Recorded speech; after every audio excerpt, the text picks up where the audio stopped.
पैसा ही गोष्ट कशासाठी आहे? It's a medium of exchange. It is just a story created by human being. Otherwise पैसे ही एक फक्त संकल्पना आहे. पैसे कमावणे आणि पैसे निर्माण करणे यासाठी लागणारा जो माइंडसेट आहे हा वेगळा आहे. श्रीमंत होण्यासाठी, समृद्ध होण्यासाठी आपल्याला पैसे निर्माण करण्याचं हे जे शास्त्र आहे ना, हे समजून घेणं फार आवश्यक आहे. जे लॉंग टर्म म्हणतात ना, ते लॉंग टर्म म्हणजे काय, तर ते लक्षात घ्या, संचित कर्म आहे. आपल्याला कर्म करत राहायचंय, फळाची अपेक्षा करायची नाहीये. SIP हे संचित कर्म करण्याचा मार्ग आहे आणि त्याचं फळ घेण्याचा मार्ग हे SWP आहे. डेट आणि इक्विटी ही किमान 2 बास्केट्स असणं हे अत्यंत आवश्यक आहे. आपल्या मनात एक सगळ्यात महत्वाचा गैरसमज काय, माझ्याकडच्या पैसे आणि पैशाला रिटर्न मिळवण्यासाठी वापरायचा आहे. नमस्कार. आज सगळ्यांनी रविवारी वेळात वेळ काढून इथे उपस्थित आहात. त्याच बरेच जण ऑनलाईन देखील सगळीकडनं उपस्थित आहेत. काही मुंबईतून, काही पुण्यातनं, तर काही अगदी देशाबाहेरून देखील. सो सगळीकडनं लोक आपल्या या कार्यक्रमाला उपस्थित आहेत आणि सगळ्यांना म्युच्युअल फंड SWP या विषयाबाबत जाणून घेण्याची उत्सुकता आहे. सो या विषयाला हात घालत असताना मार्शमेलो टेस्ट काय होती हे थोडक्यात सांगतो. की अमेरिकन युनिव्हर्सिटीमध्ये एक 60 वर्षापूर्वी ही एक टेस्ट कंडक्ट करायची मानसशास्त्रज्ञांनी ठरवलं आणि 4 ते 5 वर्षाच्या मुलांचे गट बनवले आणि त्या गटातल्या मुलांना, त्या एक्सपेरिमेंटर्स होते, त्यांनी एकेका वेळेला एक मुलाला खोलीत बसवलं आणि त्यांना गोड मार्शमेलो म्हणजे गोड टॉफी, चॉकलेट सारखी त्यांच्या समोर ठेवली आणि त्यांना सांगितलं की तुम्हाला हवं तर तुम्ही ही लगेच खाऊ शकता किंवा मी आता या खोलीतनं बाहेर जाणार आहे आणि मी परत येईपर्यंत जर तुम्ही थांबलात तर तुम्हाला या एक मार्शमेलो सोबत अजून एक मार्शमेलो मिळेल. सो काही मुलांनी विचार केला, काय सांगता येतं, गेलाय बाहेर, परत येईल नाही येईल, आपल्याला इथे अडकून बसलोय आपण, खाऊन टाकूया. म्हणून काही जणांनी मार्शमेलो गटकावला. तर काही जणांनी मात्र प्रतीक्षा केली आणि परत एक्सपेरिमेंटर आले आणि त्यांनी अजून एक मार्शमेलो दिला. आणि या ज्या मुलांवरती हा एक्सपेरिमेंट झालेला त्याच्यातनं 2 लिस्ट तयार झाल्या. ज्यांनी तो पहिला मार्शमेलो गटकावला त्या मुलांची यादी आणि ज्यांनी हा मार्शमेलो खाण्यासाठी प्रतीक्षा केली, त्यांचं ग्रॅटिफिकेशन त्यांनी डिले केलं, अशा डिले ग्रॅटिफिकेशन करणाऱ्या मुलांची यादी. आणि पुढे 50 वर्ष त्यांचं आयुष्य ट्रॅक केलं गेलं की पुढे त्यांच्या करिअरमध्ये काय होतंय, त्यांचं लग्न कोणाशी होतंय, अबाउट देअर मॅरिटल लाईफ, कोणाचे डिवोर्स होत आहेत का, सांपत्तिक परिस्थिती कशी आहे, हे असं सगळं पुढची 50 वर्ष ट्रॅक केल्यावरती मिळालेले जे रिझल्ट्स होते ते एकदम सरप्राइझिंग होते. की ज्यांना तो पहिला मार्शमेलो खाऊन टाकायचा मोह झाला होता त्या जणांचे डिवोर्सेसचं प्रमाण भरपूर होतं, त्यांचे आर्थिक निर्णय चुकत होते, करिअरमध्ये स्टेबिलिटी नव्हती. आणि बरोबर अपोजिट गोष्टी, मॅरिटल लाईफ सुंदर, सांपत्तिक परिस्थिती चांगली, करिअरमध्ये प्रगती, हे असं सगळं होत होतं ज्यांनी दुसरा मार्शमेलो मिळवला होता त्याबाबत. आता जे म्युच्युअल फंड SWP या कार्यक्रमासाठी आलेले आहेत ते बऱ्यापैकी डिलेड ग्रॅटिफिकेशन जमणारी मंडळी तुम्ही आहात असं मी पहिलं मानतो. अदरवाईज आपल्याला गुंतवणूक वगैरे करण्यापेक्षा आज क्रेडिट कार्ड वापरून आणि अजून सगळ्या गोष्टी खर्च करून आपण मोकळे झालो असतो. तुम्ही सगळेजण उद्याचा काहीतरी विचार करून आलेले आहात. काय होतं, तसंच ना आमचे कुलकर्णी काकांचं पण होतं. तर कुलकर्णी काका हे अगदी आता 60मध्ये आहेत, पण जसे त्यांची शालेय शिक्षण लागलं, जसे कॉलेजला लागले तसंच त्यांनी नोकरी पकडली.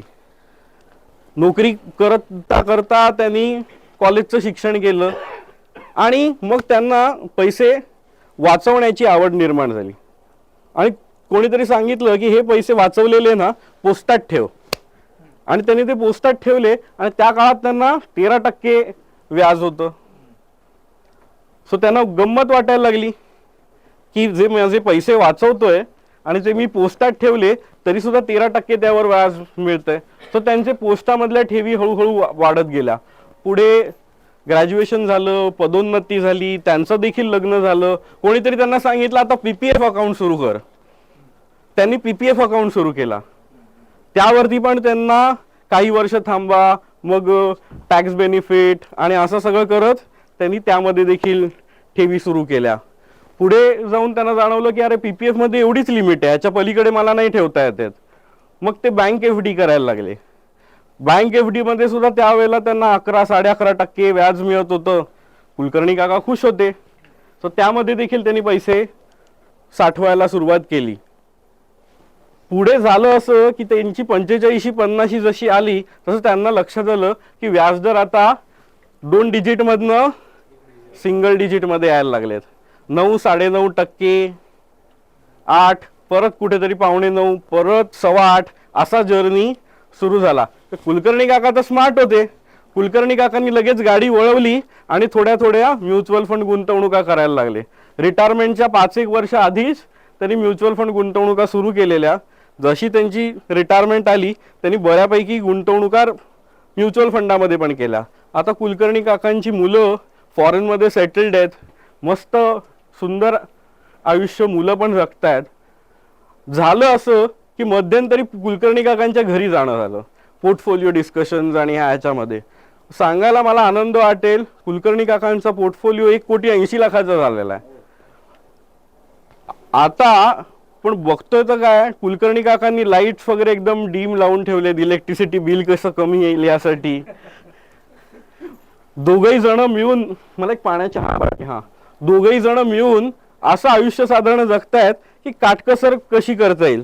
मला जाणवलं साधारण की जी काय काटकसरीची त्यांना त्यावेळेला सवय लागली, कुलकर्णी काकांची सांपत्तिक परिस्थिती जरी बरी झाली होती आता, तरी कुलकर्णी काकांनी काय काटकसरीचा जो कम्फर्ट झोन आहे तो काय सोडला नव्हता, तो त्यांचा चालूच होता. आणि कुलकर्णी काका तर माझ्याशी चर्चा करत होते, आपल्याला हा पोर्टफोलिओ आता 5 कोटीचा कसा करता येईल यावरती. आणि आम्हाला सांगावंसं वाटत होतं कुलकर्णी काका आता थोडे थोडे पैसे खर्च करा, पण कुलकर्णी काका काय त्या मूडमध्ये ऐकायचं नव्हते. मग आता तसं त्यांना तिकडे सांगणं हे थोडंसं अनादराचं झालं असतं.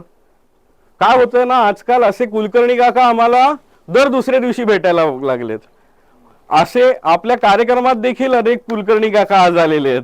अनेक कुलकर्णी काका ऑनलाईन अटेंड करतायत, तर अनेक कुलकर्णी काकांपर्यंत हा मेसेज पोहोचलाच नाहीये. तर त्या सगळ्यांसाठी म्हणून आजचा कार्यक्रम आहे डेडिकेटेड टू दोस कुलकर्णी काकाज इन यू, की ज्यांना आता लक्षात येईल. काय होतं, ही मार्शमेलोची टेस्ट आहे ना, ही गुंतवणुकीमध्ये पण चालू आहे. पण ती कशी की दुसरा मार्शमेलो सुद्धा मिळतो, पण एक्सपेरिमेंटल इथे थांबत नाही. तो काय म्हणतो, मी परत येईन. तोपर्यंत जर थांबलात तर तुम्हाला 2च्या जागी 4 मार्शमेलो मिळतील. मग आपल्यातला कुलकर्णी काका काय म्हणतो, हे खाऊया नको, आपण हे असेच राहू दे. मग कधी तो एक्सपेरिमेंटर 5 मिनिटांनी येतो, कधी दुसऱ्या मिनिटालाच येतो, कधी 10व्या मिनिटाला येतो, पण तो सतत प्रतीक्षा करायलाच लागतोय. मार्शमेलोची संख्या अशी वाढत जाते. कधी मार्शमेलोची संख्या 12, 18, 20 अशी वाढत गेली आहे, पण आपण एकही मार्शमेलो काही खात नाही आहोत. सो SWP हे गणित कशासाठी आहे बरं, की एकतरी पॉइंट असा आपल्या आयुष्यात आला पाहिजे की ज्यात आपण त्या एक्सपेरिमेंटरला आता सांगू की बाबा रे, आता ना तू परत येईपर्यंत 1 मार्शमेलो मी खाणार आहे, उरलेल्या मार्शमेलोचं काय तुला करायचंय, भले तू अर्धेच दे, जास्त वाढ नको देऊ, पण मला आता हळूहळू 1-1 मार्शमेलो देखील खाणं गरजेचं आहे किंवा मला खाणं हवं आहे. कारण का आता लक्षात घ्या, पैसा ही गोष्ट कशासाठी आहे, it's a medium of exchange. It is just a story created by human being. Otherwise पैसे ही एक फक्त संकल्पना आहे. तो जो आपण त्या आकडा चेस करत अख्खं आयुष्य जगलो आणि त्याचा जर काही उपभोगच घेत नसू, तर त्या फक्त त्या आकड्याकडे बघत बसून जगण्याचा अर्थ काय. त्याच्याने आपलं आयुष्य आपल्याला सुंदर करणं हे देखील गरजेचं आहे. मग ते करण्यासाठी म्हणून SWPच्या नियोजनाचा कसा वापर करता येईल हे आज आपण शिकणार आहोत. सो पैसे आणि गुंतवणुका ह्या गोष्टी समजून घेताना ना आपल्याला एक अतिशय महत्त्वाची संकल्पना लक्षात घ्यायला हवी. अन्यथा आपली गुंतवणुकीमध्ये बरीच प्रमाणात फसगत होते. कारण का तर आपण नोकरी किंवा व्यवसाय अशा स्वरूपातनं बरेच वर्ष आलेलो असतो काम करून. त्यामुळे झालेलं काय असतं, आपल्याला ना पैसे कमावणं माहिती असतं. पैसे निर्माण करणं हा काय प्रकार आहे हा आपल्यातल्या बऱ्याच जणांना माहिती नसतो. त्यामुळे होतं काय, पैसे कमावण्याची जी आपली मानसिकता आहे FD मध्ये ती पूर्ण होते की वर्ष उजाडलं, भले तुम्ही म्हणाल ठोक 7%, तर 7% तरी मिळतात. हे काय तुमचं वर्ष उजाडलं आणि 2%, किंवा वर्ष उजाडलं आणि मी तर 1 लाख गुंतवलेले त्याचे झालेच 95,000. ह्याच्यापेक्षा मी तर FD केली असतं तर 1,07,000 का होईना ते तरी मिळाले असते. सो अशा बऱ्याच जणांची समज तयार होतो आणि ते म्हणतात की अरे हे काय बरोबर नाही, कमी मिळाले तरी चालतील, पण आपण आपले FD किंवा ट्रॅडिशनल पर्यायांकडे जाऊ. हे का होतं मुळात, तर आपला दृष्टिकोनामधला फरक, पैसे कमावणे आणि पैसे निर्माण करणे. बघा, डिलेड ग्रॅटिफिकेशन प्रत्येक ठिकाणी आहे. आठवा, ज्या वेळेला ह्युमन सिव्हिलायझेशन डेव्हलप होत होतं काही लाख वर्षांपूर्वी, ज्याला माणूस कंदमुळं गोळा कर, शिकार कर अशा याच्यातनं आपला चरितार्थ भागवत होता, त्यावेळेला त्यांनी शिकार केल्या केल्या त्याला जे हवं ते मिळून जात होतं, किंवा त्याला कंदमुळं फळं जी मिळाली की त्याचं इमिजिएट ग्रॅटिफिकेशन होत होतं. पण या गोष्टीमध्ये अस्थैर्य होतं, संकट होती. शिकार करायला जाताना शिकार स्वतःची होऊन जाण्याची देखील शक्यता होती. त्या सगळ्यामुळे झालं काय, माणूस हा जात्याच हुशार प्राणी. त्यांनी काय लक्षात घेतलं की ही जे प्राणी आहेत यांची शिकार करण्यापेक्षा ह्याचं जर संगोपन केलं आपण तर हीच पिल्लांना जन्म देतात, त्यांची पुढे पिल्लं होतात आणि आपल्याला शिकार करण्यासारखं घातक कृत्य करायची आवश्यकता नाही. आपल्याला फळं शोधण्यासाठी जाण्याची आवश्यकता नाही, आपल्याला कंदमुळं शोधायची आवश्यकता नाही. आपण शेती बागा असं लावून आपण ह्युमन सिव्हिलायझेशन डेव्हलप करू शकतो. तो ह्युमन सिव्हिलायझेशनच्याच तळाशी पायाशी असलेला मुद्दा काय आहे, तर डिलेइंग द ग्रॅटिफिकेशन. लगेच तो मार्शमेलो खाऊन टाकण्याऐवजी दिसते ती समोर शिकार, ती लगेच त्याला मारून फस्त करण्याऐवजी त्या जर मी ग्रॅटिफिकेशन डिले करू शकलो तर मी पैसे कमावण्याकडनं निर्माण करण्याकडे जातो. आणि एक्झॅक्टली जो दृष्टिकोन पशुपालनासाठी लागतो, जो दृष्टिकोन बागायतीसाठी लागतो, तशाच प्रकारचा दृष्टिकोन आपल्याला गुंतवणुकीसाठी देखील लागतो. सो आपण थोडे शिकार करण्याच्या मानसिकतेकडनं हळूहळू आता पशुपालनाच्या मानसिकतेकडे गेलो तर आपल्याला गुंतवणूक क्षेत्रामध्ये देखील यश प्राप्त करणं हे नक्की शक्य आहे. पण फक्त त्याच्यासाठी हे डिलेइंग द ग्रॅटिफिकेशन हे प्रिन्सिपल जे आहे ते आपण आपल्या अंतर्मनाशी, मनाच्या अगदी तळापर्यंत जर नीट भिनवलं तरच हे आपल्याला शक्य होणार आहे. कारण का तर पैसे कमावणे आणि पैसे निर्माण करणे यासाठी लागणारा जो माइंडसेट आहे हा वेगळा आहे. आणि या पैसे निर्माण करण्या व्यवस्थेमध्ये होतं काय की पूर्णपणे सगळी व्यवस्था ही ऑटोमेटेड आहे आणि माझे पैसे हे कामाला जातात आणि माझ्यासाठी पैसे कमवून आणतात. ही अशी पूर्णपणे ऑटोमेटेड व्यवस्था, पॅसिव्ह इन्कम. अनेक जण म्हणतात मी पॅसिव्ह इन्कम साठी शेअर ट्रेडिंग करतो आणि सकाळी 9:15 ते 3:30 त्यांचं चित्त थाऱ्यावर नसतं, त्यांचं मेंटल एनर्जी त्यामध्ये जात असते, सगळा वेळ जर त्याच्यामध्ये जात असेल तर सर मला सांगा ही गोष्ट पॅसिव्ह इन्कम मध्ये मोडते का? पॅसिव्ह इन्कम म्हणजे मला माहिती पण आहे, मी पुढे 5-7 दिवस पिकनिकला गेलोय आणि त्या काळात अख्खी व्यवस्था माझ्यासाठी काम करते आणि माझ्यासाठी काही पैसे निर्माण होत असतील तर ते पैसे कमावणं नाहीये, ते पैसे निर्माण करणं आहे. आणि श्रीमंत होण्यासाठी, समृद्ध होण्यासाठी आपल्याला पैसे निर्माण करण्याचं हे जे शास्त्र आहे ना हे समजून घेणं फार आवश्यक आहे. अदरवाईज पैसे कमावण्याच्या गोष्टी, बरेच जण म्हणतात श्रीमंत व्हायचं असेल तर भरपूर पैसे कमवावे. जर तुम्ही भरपूर पैसे कमवाल तर तुम्ही भरपूर पैसे वाले म्हणून ओळखले जाल, श्रीमंत म्हणून नाही. लक्षात घ्या, श्रीमंतीमध्ये एक वेगळा अंदाज आहे आणि तो अंदाज प्राप्त करायचा असेल तर आपल्याला पैसे निर्माण करणे हे शास्त्र नीट समजून घ्यायला लागेल. अगदी आपल्या कर्मसिद्धांतामध्ये देखील हेच सांगितलंय. काय ना आपल्याकडे ना हे सगळं लॉंग टर्म ना पटकन आपल्या कल्चरली जमत नाही लोकांना. सो आपले जे रूट्स आहेत त्या कल्चर मधल्या गोष्टी सांगून जर तुमच्यापर्यंत पोचलं तर मी त्याचा जास्त वापर करणार आहे.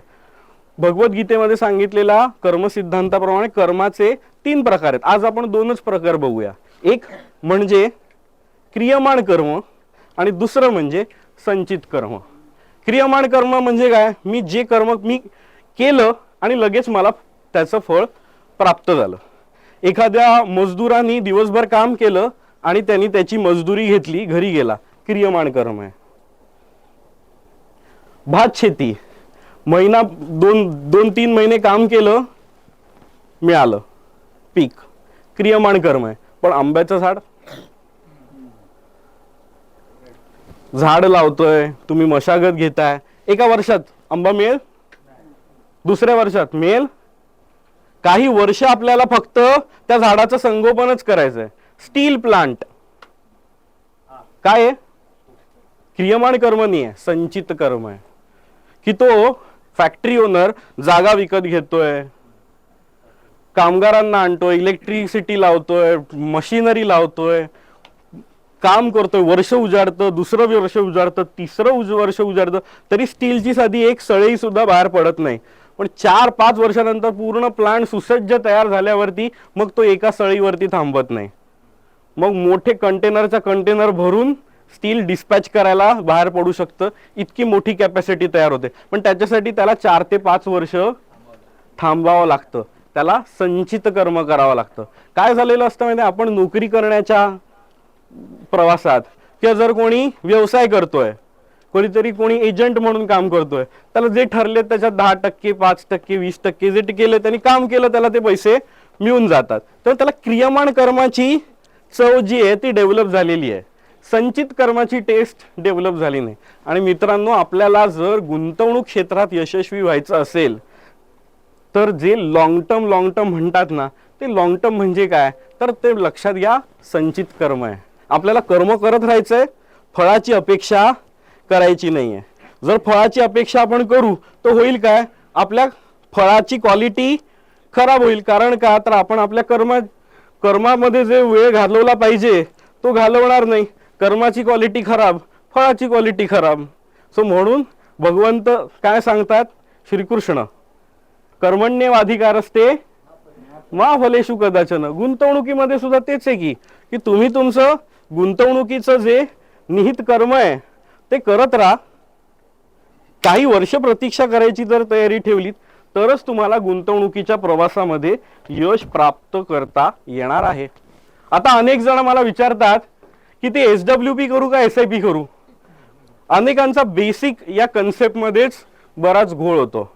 कारण का, तर आता काही माझे मित्र म्हणाले आताच की SWP बद्दल प्रचंड व्हिडिओज आणि काय काय काय काय असं पीक आलेलं आहे. सो त्यामुळे लोकांना वाटतं की काय करावं, SWP हा देखील काहीतरी SIP ला पर्याय आहे का.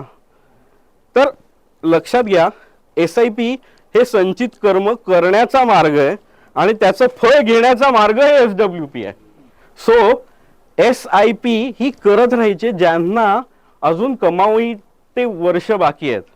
आणि SWP ही आपल्या गुंतवणुकीच्या पुंजीमधनं पैसे काढून घेण्याची जी सिस्टीम आहे, जी एक ऑटोमेटेड सिस्टीम ही लावून ठेवली आहे, ज्याला आपण म्हणू शकतो एक आधुनिक म्युच्युअल फंड पेन्शन आहे.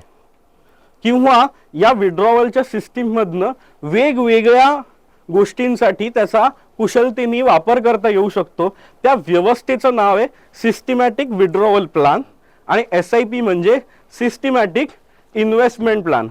ज्या वेळेला तुम्हाला इन्व्हेस्ट करण्याचा तुमचा जर्नी हा ऑटोमेट करायचा असतो की मला लक्षात नाही ठेवायचंय दर महिन्याला 5 तारखेला मला काहीतरी गुंतवणूक करायची आहे, हे मला लक्षात ठेवायचं नाहीये, मला ऑटोमेट करायचं. आणि ते करण्यामागचा देखील उद्देश काय, आठवा, ज्याला इलेक्ट्रिसिटी बिल हे रांगेत उभं राहून आपण ड्यू डेट वगैरे असायची, किती जणांची ड्यू डेट मिस व्हायची आणि पेनल्टी देखील पडायची. पण आता काय झालं, आता आपण त्याला ऑटोपे केलं. आता ऑटोपे केल्यानंतर मला सांगा किती जणांना पेनल्टी पडते. सो ज्या गोष्टींना आपण ऑटोमेट करतो त्या गोष्टी सहज साध्य होऊ शकतात. तसंच गुंतवणुकीमध्ये देखील आपले बरेच इमोशनल डिसिजन्स होऊ शकत असतात. अरे मार्केट आता महाग वाटतंय, की या महिन्यात काहीतरी वेगळा खर्च झाला, हे सगळे माझ्यावरती निर्णय घेण्याची जबाबदारी येण्यापेक्षा मी जर त्याला ऑटोमेट करून टाकलं तर शिस्तबद्ध गुंतवणूक एका बाजूनी होत राहते. त्या पद्धतीचं नाव आहे SIP.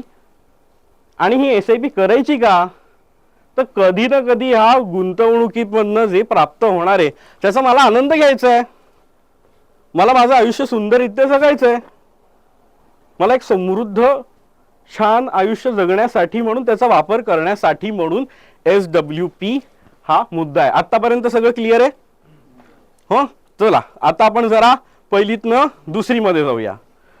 लक्षात घ्या, आता SWP ही गोष्ट वापरायची असेल तर ही जी तुम्हाला समोर इमेज दाखवलेली आहे, इट इज अ की जोपर्यंत आपल्याला शाळेमध्ये टाकी भरण्याचा आणि रिकामा होण्याचा वेग शिकवण्याची गणित होती की नाही, एक्झॅक्टली तीच गोष्ट इथे पण वर्क होते. की जोपर्यंत तुमच्या गुंतवणुकीमध्ये वाढ ज्या वेगाने होतीये त्याच्यापेक्षा कमी वेगाने तुम्ही पैसे काढून घेत असाल तोपर्यंत ही व्यवस्था चिरकालीन चालू शकते, अगदी अक्षय पात्र पण ठरू शकते.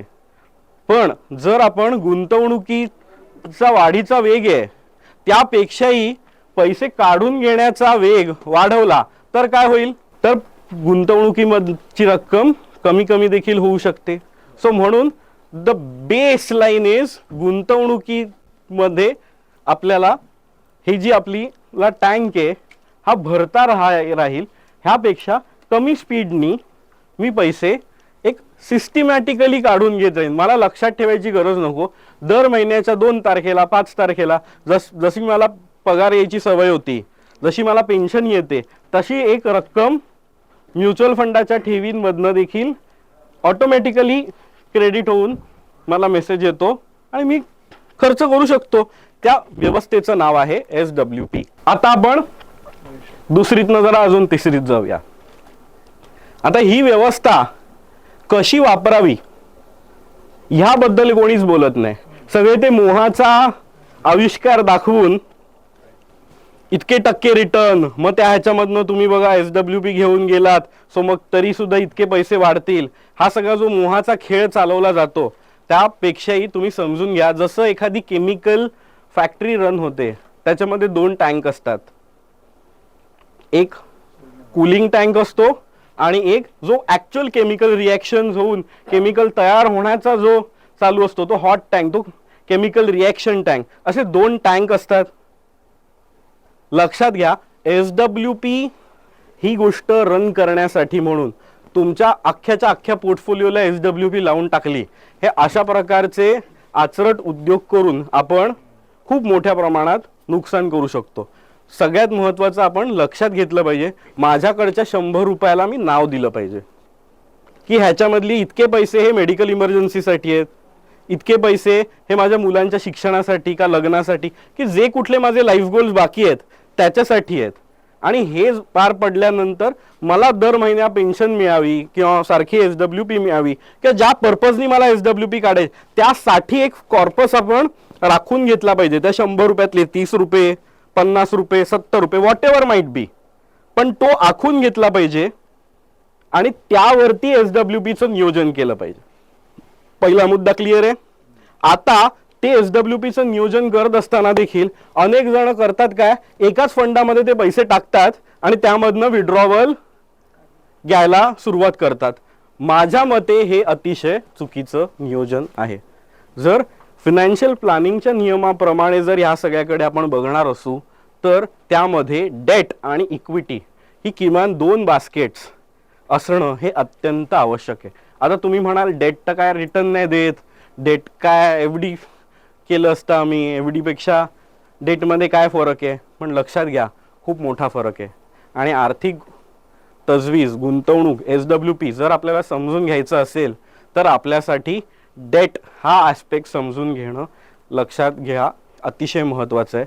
अदरवाईज बघा गेल्या दीड वर्षामध्ये शेअर बाजाराची मुवमेंट ज्या प्रकारे झाली आहे, तुम्ही बरोबर गेल्या वर्षी बघा सेन्सेक्स निफ्टी ज्या पातळीवरती होते त्याच पातळीवरती आत्ता पण होत, काही फरक पडलेला नाही आहे.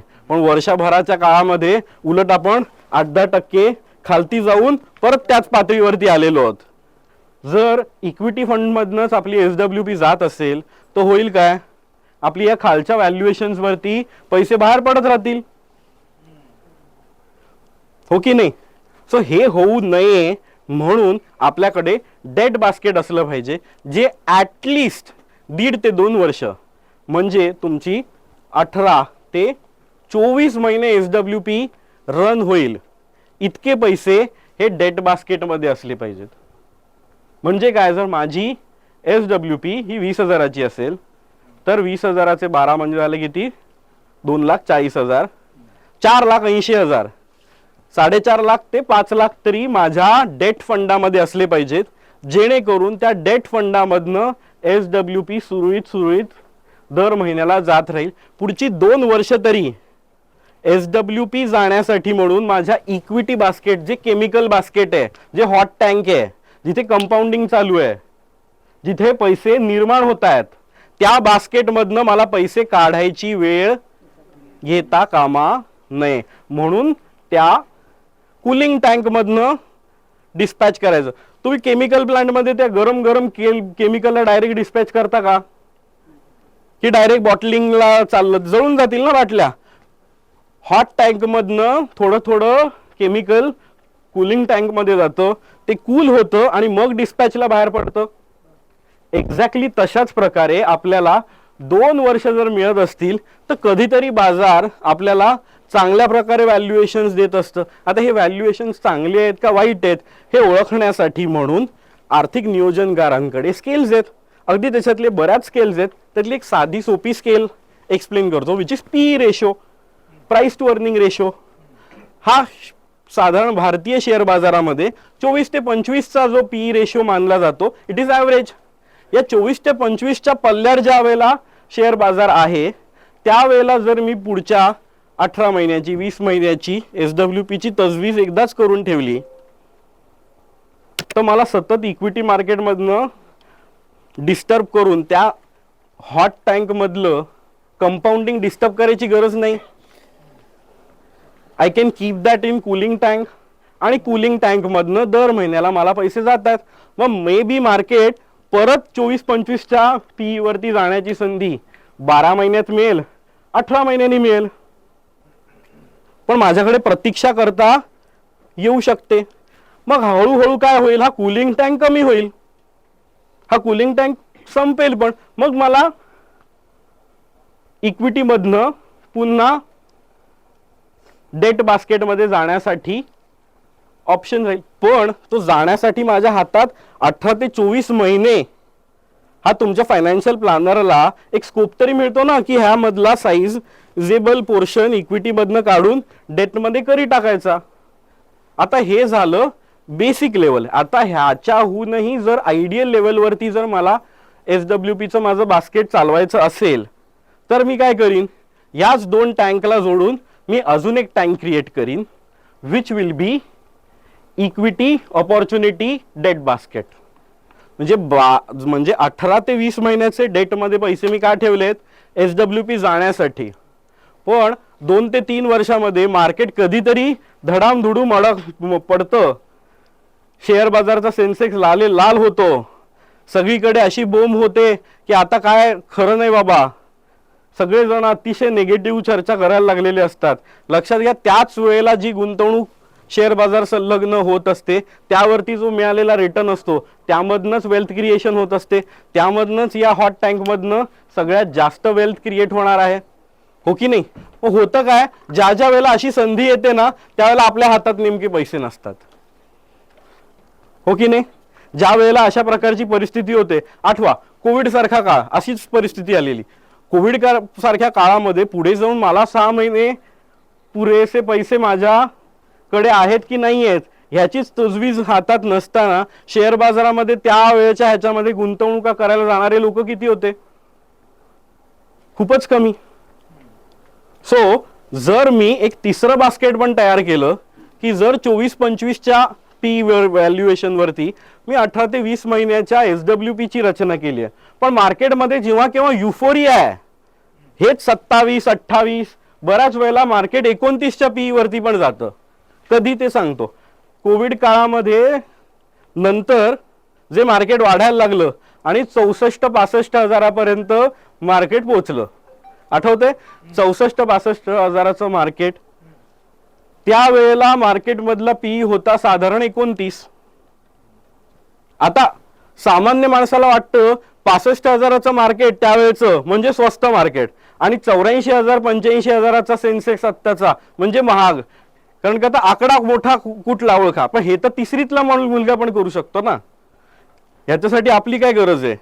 64 पैकी 84 85 आकडा मोठा आहे, हे तर तिसरीच्या मुलाला पण कळतं. पण पी व्हॅल्युएशन्स प्रमाणे ज्या वेळेला 64-65 हजार सेन्सेक्सची पातळी होती त्याला कंपन्यांचं उत्पन्न किती होतं, त्याला त्या तुलनेत त्याचा भाव काय आहे, तर त्याची जी पातळी होती 29.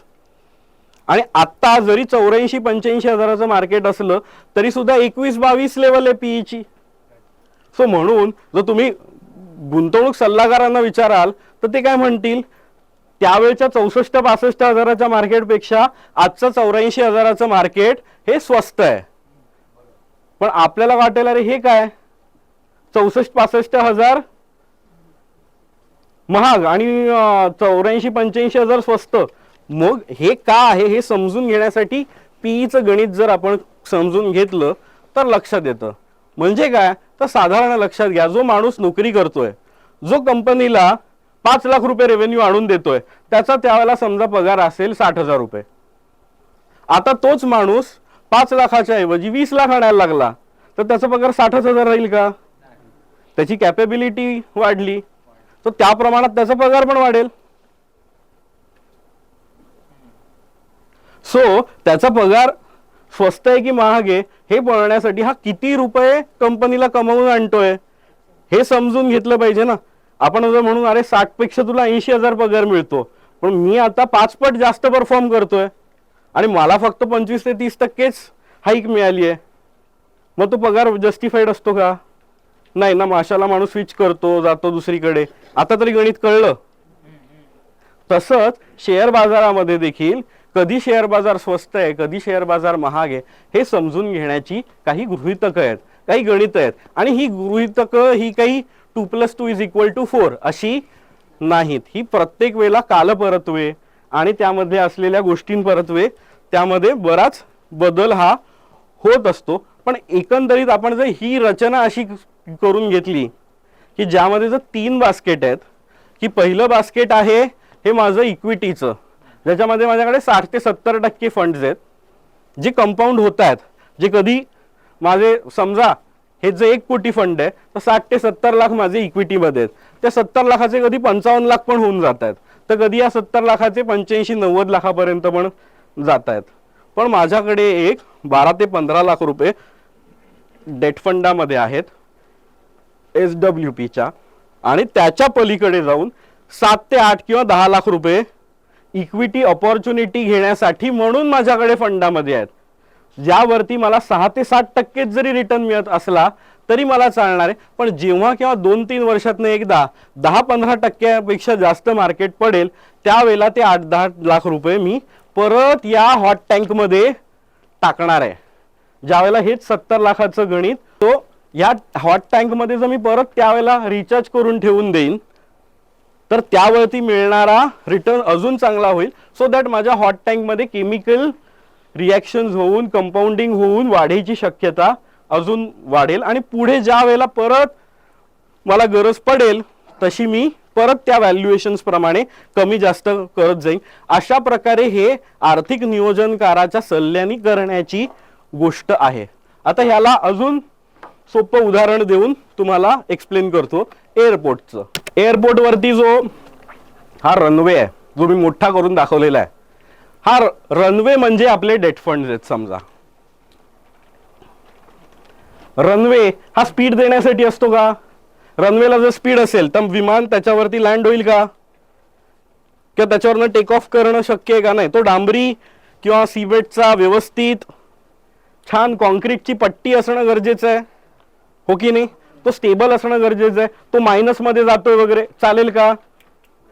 किंवा तो पण 20-22% रिटर्न देतोय चालेल का? नाही चालणार. So debt fund should be stable. It is not at all for generating return on investment. आपल्या मनात एक सगळ्यात महत्वाचा गैरसमज काय, माझ्याकडच्या पैशा आणि पैशाला रिटर्न मिळवण्यासाठी वापरायचा आहे. सगळ्यात चुकीचा गैरसमज. लिहून ठेवा वाक्य, माझ्याकडच्या सगळ्या पैशांना रिटर्न ऑन इन्व्हेस्टमेंट जनरेट करण्यासाठी नाही आहेत. काही डेट फंड्स, काही फंड्स हे मला पार्क करायचे अशा प्रकारे की जे मला स्टेबिलिटी देणार आहेत. त्यावरनं मला माझं लॉंग टर्म उद्दिष्टाचं विमान सोडता येणार आहे. टेक ऑफ करण्यासाठी ती माझी धावपट्टी आहे. नाहीतर मी विमानात आहे आणि विमानातनं टर्ब्युलन्स लागला, विमान खालती वरती व्हायला लागलं, मी म्हणू शकतो का थांबा थांबा लँड करा, मला उतरायचे लगेच? पॉसिबल आहे का? पण शेअर बाजारात तुम्ही असं करता, गुंतवणुका केल्यात, टर्ब्युलन्स लागला की तुम्ही म्हणता आता बाहेर पडायचे, नको नको हे अजून खालती जाईल, अजून खालती गेलं तर काय करू, चला चला चला उतरा, लँड करा. असं करून चालेल का? का? कारण आपण जर प्रमाणाबाहेर सगळ्याच्या सगळ्या गोष्टी जर विमानातच टाकल्या असतील, इथे विमान आपलं इक्विटी आहे, तर सगळ्याला टर्ब्युलन्स लागेल आणि तो टर्ब्युलन्स लागून आपण मानसिकरित्या हलायला लागू. लक्षात येतंय? सो त्यामुळे हे असं होऊ नये म्हणून डेट फंड हा आपला मूलभूत धावपट्टी म्हणून ह्याचा वापर करायचा आहे. इक्विटी फंड हे विमान आहे, यावरती लॉंग टर्म दीर्घ मुदतीची माझी गुंतवणूक आहे, ज्याची मुलगीच आज 2 वर्षाची आणि त्याला त्याच्या मुलीच्या लग्नासाठी तजवीज करायची आहे. सो सरळ हातात 18-20 वर्ष आहेत. या मधल्या काळात जगात मंदी हो, ट्रम्प काकांनी टॅरिफ लावो, अजून एक महायुद्ध हो, जगाची लोकसंख्या काय म्हणतात तशी 20-30% कमी हो, वाढ हो, काही हो, 18-20 वर्षामध्ये आपण 2 महायुद्ध पचवून, कोविड सारखी महामारी पचवून, प्लेग सारखा काळ पचवून सुद्धा मॅनकाइंड जिवंत आहे ना. आणि जर पोर्टफोलिओ कधी लागणार आहे, आपण जिवंत असू, आपले वारसदार जिवंत असतील, तर सगळेच जर आपण गेलो तर पोर्टफोलिओ तरी कशाला हवा आपल्याला? सो 18 ते 20 वर्ष किंवा अशी दीर्घ मुदतीची आपली जी उद्दिष्ट आहेत, यामध्ये किती व्होलेटॅलिटी जरी आली तरी मला घाबरायचं कारण काय? जे माझे आज मी 5 लाख ठेवलेले आहेत त्याचं व्हॅल्युएशन भले 2 लाख झालं, पण आता मला वापरच नाहीये ना त्याचा. सो म्हणून मी घाबरलं नाही पाहिजे.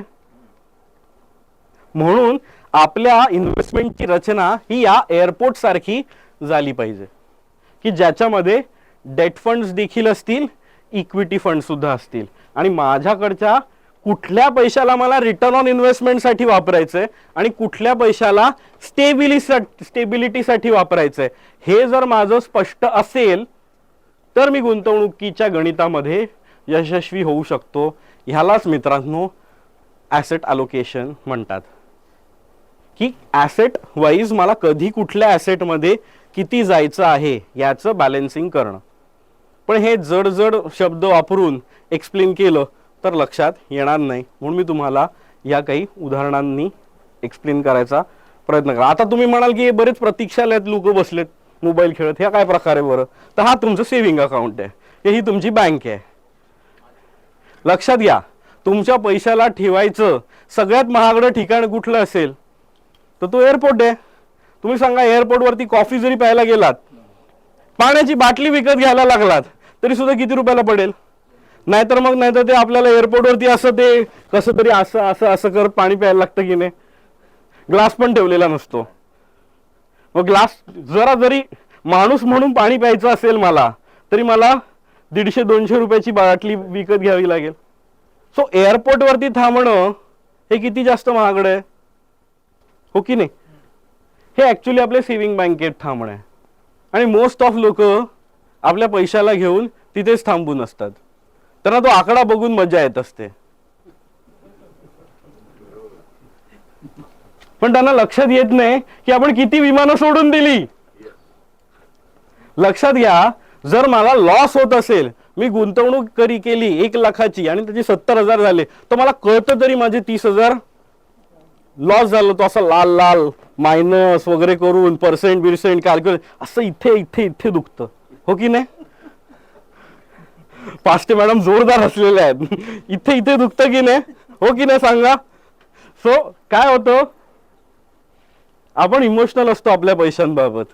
सो त्याऐवजी आपण काय म्हणतो, हे जर इथेच राहिले तर किमान मला बघत तरी राहता येतील.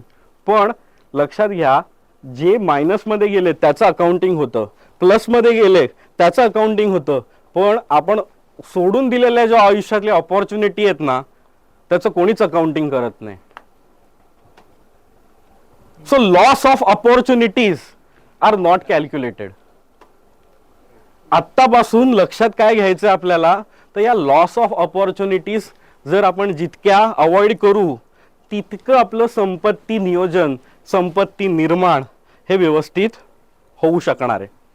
सो म्हणून या प्रतीक्षालयामध्येच थांबण्याऐवजी SWP घ्या, घरी जा, हॉटेलमध्ये जा, खर्च करा, कुठेही छान पैसे तुमच्या आनंदात वापरा तरी, किंवा येऊन या डेटवरच्या धावपट्टीवरती थांबा, किंवा विमानामध्ये दीर्घ मुदतीच्या उद्दिष्टासाठी दूरदूरच्या प्रवासासाठी ती विमानं सोडा तरी. पण मोठ्या मोठ्या रकमा सेव्हिंग बँकेमध्ये सांभाळून आपण खूप मोठ्या प्रमाणात लॉस ऑफ ऑपॉर्च्युनिटी करतो आणि खूप कॉस्टली येते. कारण का तर तुमचा आकडा जसा तुम्हाला दिसत असतो तसं तुमच्या त्या अतिशय गोंडस माणसाला देखील दिसतो, ज्याचं नाव असतं रिलेशनशिप मॅनेजर. मग त्याचे फोन येतात, त्यांना आयुष्यात जे जे टार्गेट आहेत ती सगळी टार्गेट ती तुमच्यावरती शिकारी मंडळी येतात, सगळे आपापले बाण घेऊन. आणि मग तुम्हाला मग हे 1 लाख रुपये दर वर्षाला भरा, मग 5-7 वर्षानंतर मॅच्युरिटी. मग ते फार गोंडस वाटतं आपल्याला. मग नंतर 1-2 वर्ष गेल्यावरती लक्षात येतं, अरे माझे काय पैसेच वाढत नाहीयेत, हा काय चाललाय प्रकार. मग आपण ज्याला विचारायला जातो तर तो माणूसच सापडत नाही. कारण का तर आता बँकिंग व्यवस्था ही जी तुम्ही आयुष्यात पूर्वी जे आता 60-70 मध्ये आहेत, त्यांनी सुरुवातीला 25-30 बघितली होती, ती बँकिंग व्यवस्था राहिली नाही ना. की ज्याला सगळेजण ओळखीचे होते, त्या बँकेमधलेच लोक तिथेच त्या शाखेमध्येच रिटायर पण व्हायचे.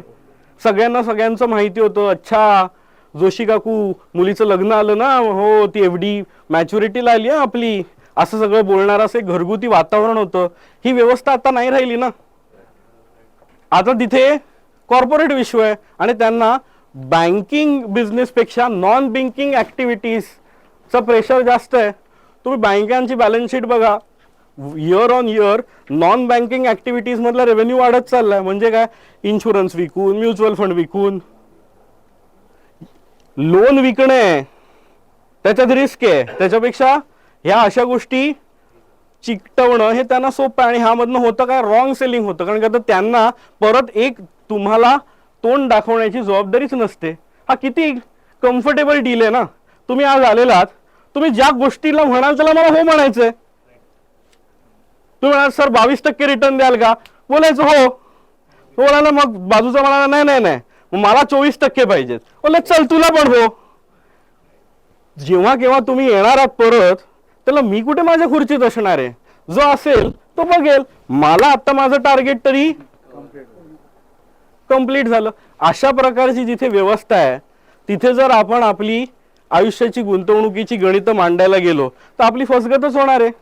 कारण तुमच्या पैशांनी तुमच्या आयुष्याची टार्गेट पूर्ण होणारच नाही आहेत, त्यांच्या करिअरची टार्गेट पूर्ण होणार आहेत. आणि जो दुसरा माणूस भेटेल तो पहिला तुम्हाला चहा कॉफी देईल, तुमचं सांत्वन करेल.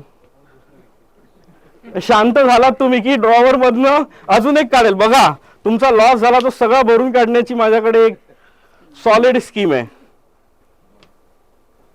पहिल्याचं टार्गेट पूर्ण केलं, दुसऱ्याचं करतोय. आपल्या आयुष्याचं टार्गेट काय पूर्णच होत नाही. हे आपण असे प्रतीक्षालयामध्येच बसून बघत की कब मेरा नंबर कब आएगा, माझं विमानात कधी बसणं होणार. आणि विमानात चुकून बसलो आणि टर्ब्युलन्स लागला की आपण पायलट, त्याचे सगळे जे वैमानिकाचे साथीदार आहेत त्याला जर म्हणायला लागला भीती वाटते, उतरवा. शेवटी ते पॅरिशूट लावून तुम्हाला देणार सोडून. आणि मग म्हणणार आईला केवढा प्रॉब्लेम, शेअर बाजार आणि ह्या गुंतवणुका जाम वर खाली होतं, डोकं माझं असं झालं. नको बाबा, ते मला काय तो शेअर बाजार सट्टा जुगार काय. अरे तो शेअर बाजार सट्टा जुगार आहे का आपण त्या आगीबरोबर चुकीचं वर्तन केलं? बघा, आग डेंजरस आहे, पण आगीचा शोध लागला म्हणूनच तर ह्युमन सिव्हिलायझेशन पुढे गेलं ना. त्या आगीला आपण सुनियंत्रितरित्या वापरलं म्हणून त्याची शेकोटी झाली. पुढे त्याच ह्याच्यामधनं इंजिनाचा शोध लागला, पॉवर जनरेट झाली. अख्खं आज आपण इलेक्ट्रिफिकेशन पासून सगळ्या गोष्टी तयार करू शकलो. फ्लेम, मग त्या फक्त फ्लेमला जर आपण घाबरलो, चटका लागतो, तर पुढचं काय घडलं असतं का? म्हणून तात्कालिक वेदना किंवा तात्कालिक आनंदाला जरा आपण डिले करू शकणार असू, डिलेइंग द ग्रॅटिफिकेशन, त्या पेनला सुरुवातीला का होईना मी घेण्याची माझी मनात तयारी असेल तर मला या क्षेत्रात यश मिळणार आहे. आणि म्हणून हे मला एअरपोर्टचं गणित नीट समजलं असेल तर मी ठरवू शकतो की कुठल्या पैशाला मला स्टेबली 6 ते 7% ठेव. 6 ते 7% का? तर महागाईचा दर, म्हणजे माझे पैसे वाढणारच नाहीत.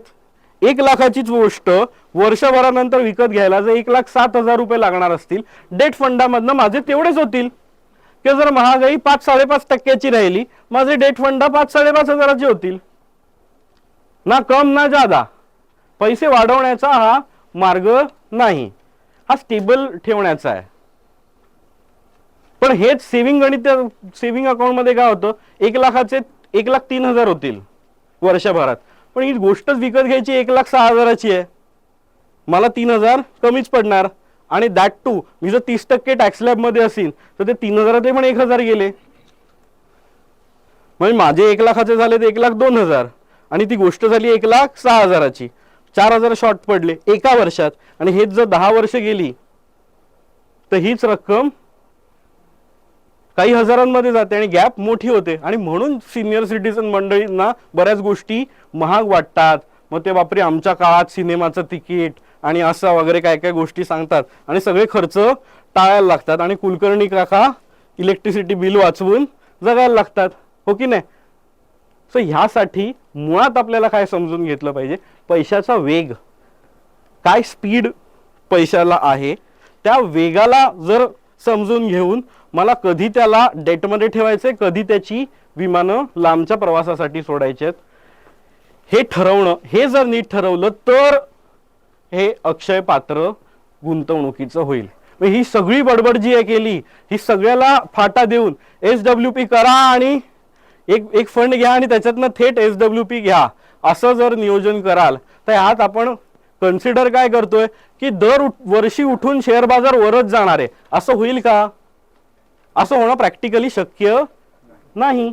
काही वर्ष शेअर बाजाराची वाढ कधी होते, एक वर्ष येतं 32%, पुढच्या वर्षी -5%, पुढच्या वर्षी 14%, तिसऱ्या वर्षी 5%, चौथ्या वर्षी परत 36%, 6व्या वर्षी मे बी 22%, 7व्या वर्षी -22%, 8व्या वर्षी परत -5%. असं सगळं ॲव्हरेज काढाल तुम्ही तर तुम्हाला कुठेतरी 15-16% ते ॲव्हरेज येतंय, आत्तापर्यंत आलंय. आणि हे आत्तापर्यंतचं पण ॲव्हरेज हे कशावरती लिंक्ड आहे तर आपल्या देशाच्या GDP ग्रोथ बरोबर लिंक्ड आहे, ग्रॉस डोमेस्टिक प्रोडक्ट. म्हणजे तुम्ही, मी, आपण सगळे भारताचे नागरिक मिळून जी वस्तू आणि सेवा निर्माण करतो त्या सगळ्याची किंमत किती आहे आणि त्यात दरवर्षी किती वाढ होतीये, त्यावरती देशाचा शेअर बाजाराचा देखील वाढ ठरत असते. सो ही देशाच्या GDPची नॉमिनल ग्रोथ आता या क्षणाला 11.5-12% आहे, ज्यामध्ये जी आपल्याला 7.8 किंवा 6.8 दाखवली होती ती इन्फ्लेशन मायनस करून आहे. जर इन्फ्लेशन पण त्यात जोडलं तर 11.5-12% आपली नॉमिनल GDPची ग्रोथ आहे आणि तेवढा शेअर बाजाराचा रिटर्न ऑन इन्व्हेस्टमेंट येऊ शकेल असा एक ठोकताळा मानला जातो. आता विथ बेटर मॅनेजमेंट सिस्टीम त्यात 2-4% plus side in a long run is possible. पण हेच दरवर्षी क्रियमाण कर्मासारखं किंवा शिकार केल्यासारखं FD सारखं वर्ष उजाडलं आणि मिळेल असंच जर मी भाबडा समज घेऊन जर या विश्वात येत असेल तर मात्र माझ्या गुंतवणुकीमध्ये ची गणित फसण्याची शक्यता जास्त आहे. इथपर्यंत कळलेलं आहे. तो आता आपण पुढे अजून गमतीदार मुद्द्याकडे जाणार आहोत की SWP चा वापर कुठे करावा, कशासाठी वापर करावा, खर्च त्याचा कशासाठी म्हणून. बरोबर. युटिलिटी बिल फिक्स असतात. बरं. राहतो, मेंटेनन्स आहे, म्हणजे घराचा एक मेंटेनन्स असतो. अशा प्रत्येक गोष्टी ज्या ओके. फिक्स आहेत ओके. त्या निघाव्यात. अंडरस्टूड. आणखीन कोणाला कॉन्ट्रीब्यूट करावं असं वाटेल? चला आपण एक अजून त्याला क्रिएटिव्हली विचार करूया, जो आतापर्यंत तुम्ही मे बी केला नसेल, किंवा ज्या गोष्टीला मध्यम वर्ग अतिशय मनापासून नाकारतो अशी गोष्टी बरोबर त्याचा आपण वापर सुरू करूया. तो म्हणजे कर्ज. आवडेल समजून घ्यायला? इंटरेस्टिंग आहे. ओके. सो लक्षात घ्या, कर्ज परतफेडीसाठी म्हणून आपण SWP चा अतिशय कुशलतेने वापर करू शकतो. कर्ज या गोष्टीचा आपण नीट वापर करत नाही, हेच माझ्या मते आपलं संपत्ती निर्माण करण्याच्या प्रवासामधलं राहून गेलेलं पाऊल असतं. काय आहे? कर्ज ही गोष्ट आपल्यापर्यंत हिंदी चित्रपट सृष्टीने अतिशय वाईटरित्या पोचवलेली आहे आणि त्यांनी तजवीज करून टाकली आहे तुम्हाला आयुष्यभर तुम्हाला तुमच्या पुढच्या पिढ्यांना मध्यम वर्गामध्येच खितपट पडून ठेवण्याची. कर्ज म्हटलं की मध्यम वर्ग असा एकदम चरचरून नको, पहिलं संपवून टाका ते, असा विचार करतो. आणि जो लोअर इन्कम ग्रुप आहे तो जे मिळेल ते घेतो. तो अजून टोकाचा विचार की 22%, 24% क्रेडिट कार्डचं कर्ज, कोणी मला कर्ज देत आहे का, मी घेऊन टाकतो, या स्वभावाचा. मग तो आयुष्यभर गरिबीतच राहतो. मध्यम वर्ग म्हणतो कर्ज नकोच, आणि उच्च श्रीमंत वर्ग हा कर्ज अतिशय कुशलतेने वापरत असतो. मला सांगा, भारतातले सगळ्यात श्रीमंत मंडळी कोण? अंबानी, अदानी. आणि भारतातले सगळ्यात जास्त कर्ज घेतलेली मंडळी कोण? हा, मग ते मध्यम वर्गीय माणसांच्या जर लॉजिक कर्ज नकोच, कर्जाची काय ठेवूच नाही, कर्ज आणि शत्रूची लगेच परतफेड करावी वगैरे असले काय जे काय तुमचे नियम आहेत ते जर बरोबर असतील तर अदानी आणि अंबानी अतिशय चूक करतात. त्यांच्या आई वडिलांनी त्यांना छडीने फोडून काढलं पाहिजे होतं. काय करताय तुम्ही? हा, त्यांचं गणित आणखी श्रेष्ठ आहे गणित. हा, मग आपण त्यांचं गणित श्रेष्ठ काय आहे ते समजून घ्यायचं का अदानी अंबानींच्या नावाने बोटं मोडायची? लक्षात घ्या, अदानी अंबानी बनायचं असेल, किमान एक एक पाऊल पुढचं टाकायचं असेल, गुजराती मारवाडी लोकांबद्दल दुस्वास करण्यापेक्षा ही गुजराती मारवाडी गणित किंवा काय असतात बरं हे जर समजून घेतलं आपण, तर ह्याच्यातनं आपण पुढे पाऊल टाकू शकतो ना. काय करतात, लोन जर 12% असेल तेच आज सांगणार आहे. 25% ते येस. सो आता लक्षात घ्या, ह्याच गणिताला आपण देखील समजून घेतलं तर इकडनंच श्रीमंतीचा मार्ग सुरू होतो.